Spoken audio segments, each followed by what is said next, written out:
My name is Sarah, and I always thought I was just bad with money. Turns out, I was just bad at catching my sister stealing from me. It started about 6 months ago. I'd been working my way up at a software company, finally making decent money after years of student loans and ramen dinners. I wasn't rich by any means, but I could afford my one-bedroom apartment, occasional takeout, and even started building a small savings account. My sister Jen was struggling. She'd bounced from job to job, never quite finding her footing. Our parents helped her out when they could, but they were retired and living on a fixed income.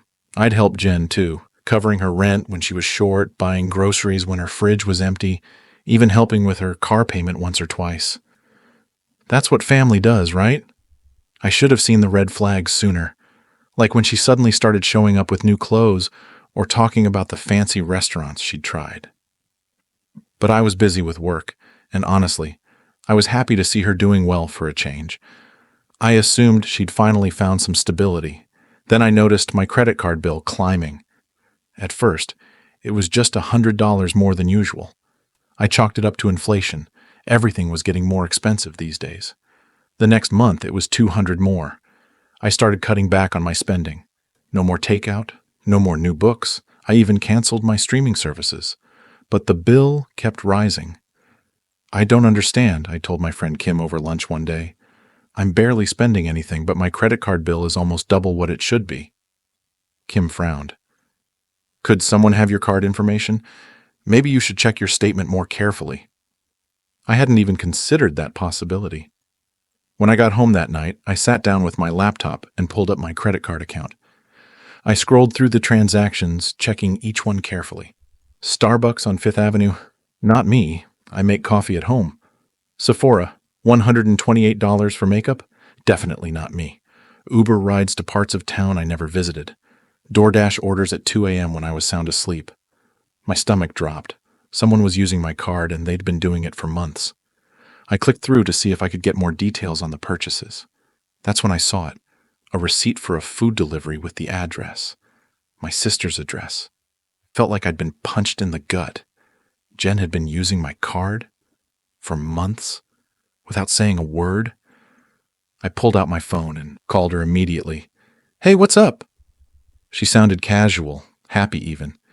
Jen, I said, trying to keep my voice steady, have you been using my credit card? The silence on the other end of the line told me everything I needed to know. Jen? Look, she finally said, her voice defensive.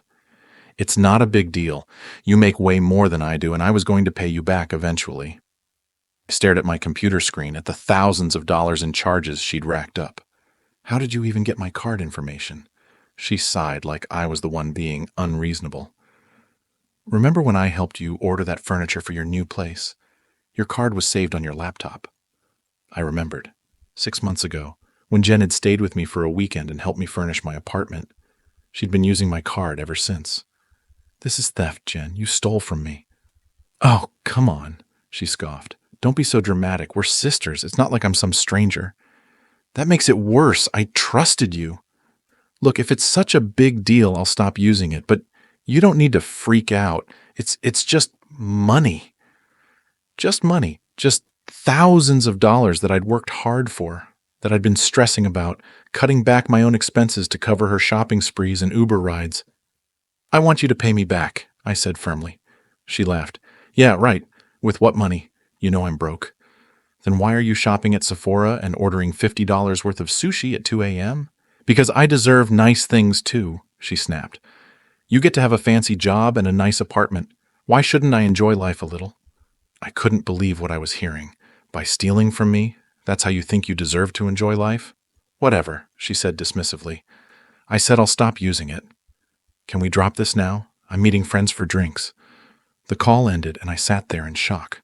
No apology, no remorse. Just annoyance that I'd caught her. I looked back at my credit card statement. Over $3,800 in charges that weren't mine.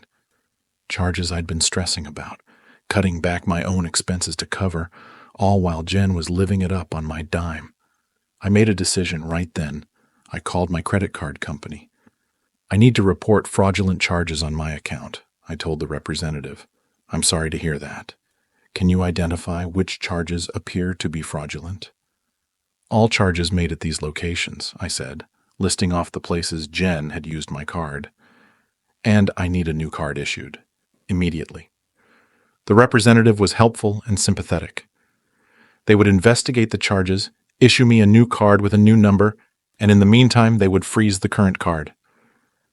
Thank you, I said, feeling a weight lift off my shoulders. And just to be clear, if anyone tries to use the old card, it will be declined, correct? Yes, that's correct. The card has been frozen. I went to bed that night feeling conflicted. On one hand, I was relieved to have taken action. On the other, I knew Jen would be furious, but she had stolen from me thousands of dollars, and she hadn't even apologized. The next morning, I woke up to my phone buzzing frantically. 5 missed calls from Jen and a series of increasingly angry text messages. Asterisk. Why is my card declined? Asterisk. Call me right now. Asterisk, asterisk. I know you did something to your card. Asterisk, asterisk. I was in the middle of dinner with friends and my payment wouldn't go through. I took a deep breath and called her back. What the hell did you do? She screamed as soon as she picked up. I reported the charges as fraudulent, I said calmly. Because they were... Are you kidding me? Her voice was so loud I had to hold the phone away from my ear. You reported me to the credit card company, your own sister? You stole from me, Jen. What did you expect me to do? I expected you to be understanding. I expected you to help me out. That's what family does. Family doesn't steal from each other, I said, my own anger finally rising. Family doesn't take advantage. I've helped you out plenty of times when you asked, but you didn't ask. You took. So what am I supposed to do now? She demanded. I have bills to pay. With what money? You just told me yesterday you were broke, but somehow you were at dinner with friends using my card? I can't believe you're being such a bitch about this, she spat. It's not like you can't afford it. That's not the point, and you know it. The point is that you stole from me, and now you're mad that you got caught. Whatever. Mom and Dad are going to hear about this. I almost laughed. Go ahead and tell them. Tell them how you stole thousands of dollars from me and then got angry when I reported it. She hung up on me. I sighed, already anticipating the family drama that was about to unfold. But for the first time in months, I felt in control of my finances again. It didn't take long for my phone to ring again. This time it was my mom. Sarah, what's going on with you? And your sister? She asked, her voice tense. I explained everything. The unauthorized charges, the confrontation, Jen's lack of remorse. Oh, sweetheart, my mom sighed. Jen told us you were being selfish and cut her off without warning. Of course she did. Did she mention the part where she stole my credit card information and spent nearly $4,000 without my permission? Well, no. She just said you two had an arrangement and you suddenly changed your mind. There was no arrangement, Mom. She stole from me. My mom was quiet for a moment. I had no idea. I'm so sorry. We talked a bit longer, and I could tell my mom was genuinely shocked by what Jen had done. She promised to talk to my dad and then to Jen about making things right. A few hours later, my dad called. Your mother told me what happened, he said gruffly. I want you to know we don't condone what Jen did. Not at all. Relief washed over me. Thanks, Dad. We've spoken to her and she needs to make this right. We're going to help her set up a payment plan to pay you back. I appreciated their support, but I also knew Jen well enough to know she wouldn't follow through easily. I hope she follows through, but honestly, I'm not holding my breath. She will, my dad said firmly. Your mother and I will make sure of it. The next day I received a text from Jen. Asterisk fine. I'll pay you back. Mom and Dad are making me get a second job to cover it. Happy now? I didn't respond. There was still no apology, no acknowledgement of how wrong her actions were, just resentment that she was facing consequences. A week passed. Then 2. I didn't hear anything more from Jen, which was fine by me. I was focused on getting my finances back in order. Then one evening, there was a knock at my door. I opened it to find Jen standing there, looking uncomfortable. Can I come in? She asked, her voice uncharacteristically small. I hesitated, then stepped aside to let her in. She sat on my couch, fidgeting with the sleeve of her sweater. I started that second job, she said finally, at a coffee shop near my apartment. That's good, I said, not sure where this was going. It sucks, she admitted. The hours are awful, the customers are worse, and my feet hurt all the time.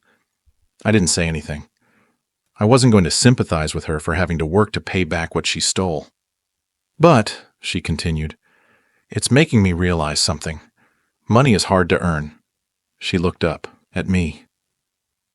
I didn't really think about that when I was using your card. It just seemed so easy. Click a button, get what I want. I nodded, still waiting.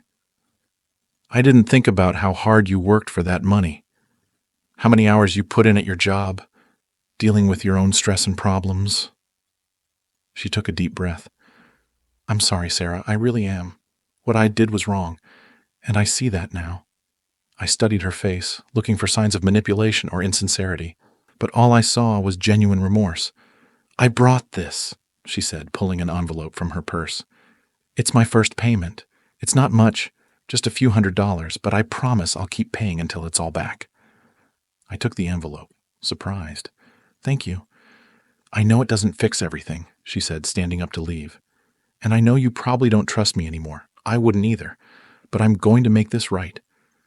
After she left, I opened the envelope. Inside was $320 in cash and a handwritten note. Asterisk. Sarah, asterisk. I'm so sorry for betraying your trust. What I did was inexcusable. I took advantage of your kindness and then got angry when you stood up for yourself.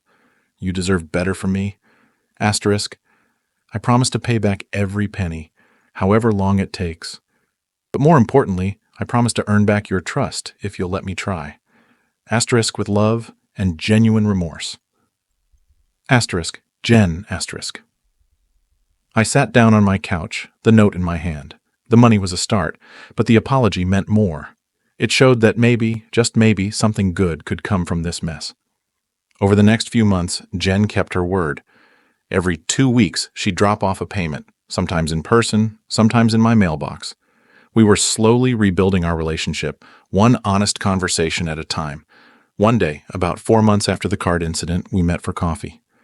Jen looked different, more grounded somehow. I got promoted at the coffee shop, she told me. Assistant manager. That's great, I said, genuinely happy for her. Yeah, it turns out I'm pretty good at it when I actually try, she smiled. And I've been looking into community college courses, maybe get an associate's degree in business. I raised my eyebrows, impressed. Wow, that's a big step. She nodded. I've been doing a lot of thinking since everything happened. I've spent so much time being jealous of you, your job, your apartment, your life. I wanted all that without doing any of the work, but now I see that's not how it works. I'm proud of you, I said, and I meant it. She reached into her bag and pulled out another envelope. This is the last payment. I'm all caught up. I took the envelope, stunned. Already? How? I've been putting aside most of what I make. No more eating out or shopping sprees. She grinned.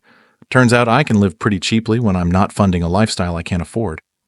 As I walked home that afternoon, I thought about how sometimes the hardest decisions are the right ones.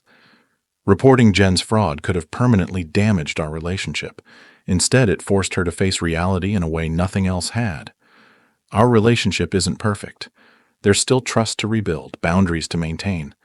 But for the first time in ages, it feels like we're on equal footing, like we're both adults making our way in the world instead of one carrying the other. Sometimes tough love really is the most loving thing you can do. Let me know what you think in the comments below.